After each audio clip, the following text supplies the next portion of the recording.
Chinese and Indian military commanders have pledged to maintain the peace and calmness along their disputed border, in an apparent effort by the sides to stabilize the situation after a rise in tensions.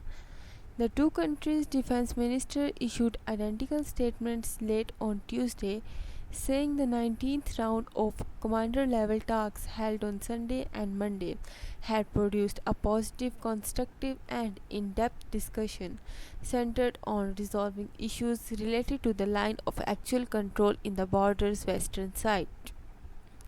The statement said they agreed to resolve the remaining issues in an expeditious manner, but there is no indication that either side is willing to offer concessions. In the interim, the two sides agreed to maintain the peace and calmness on the ground in the border areas, it added. Chinese Foreign Ministry spokesperson Wang Wenbin on Wednesday praised the talk held at the Indian Army post in the town of Chisinau and highlighted the two sides' commitment to maintain the momentum of communication and dialogue through military and diplomatic channels. The line of actual control separates China and Indian held territories from Ladakh in the west to India's eastern side of Arunachal Pradesh, which China claims in its entirety. India and China fought a war over their border in 1962. As its name suggests, it divides the areas of physical control rather than territorial claims.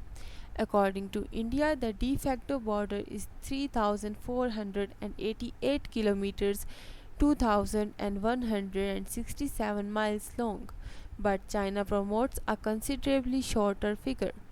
In all, China claims some 90,000 square kilometers, 35,000 square miles of territory in India's north side, including Arunachal Pradesh with its mainly Buddhist population. India says China occupies 38,000 square kilometers of its territory in the Aksai Chin Plateau, which India considers part of Ladakh, where the current face off is happening.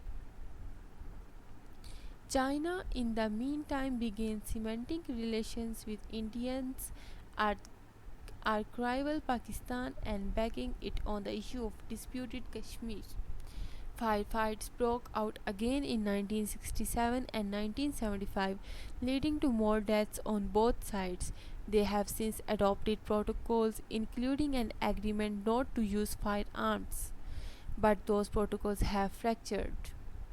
A clash 3 years ago in the Ladakh region killed 20 Indian soldiers and 4 Chinese. It turned into a long running standoff in the rugged mountainous area where each side has stationed tens of thousands of military personnel backed by artillery tanks and fighter jets. Both India and China have withdrawn troops from some areas on the northern and southern banks of Pangong Tso, Gogra, and Galwan Valley, but continue to maintain extra troops as part of a multi-tier deployment. In April, India's defense minister accused China of eroding the entire basis of ties between the countries by violating the bilateral agreements during talks with his Chinese counterpart General La Shangfu. India says the deployment of a large number of Chinese troops, their aggressive behavior, and attempts to unilaterally alter the border status quo violate agreements between the countries. Lai was visiting New Delhi to attend a meeting of the defense chiefs of the Shanghai Cooperation Organization, which consists of China, India, Pakistan, Russia, Kazakhstan, Kyrgyzstan, Tajikistan, Uzbekistan.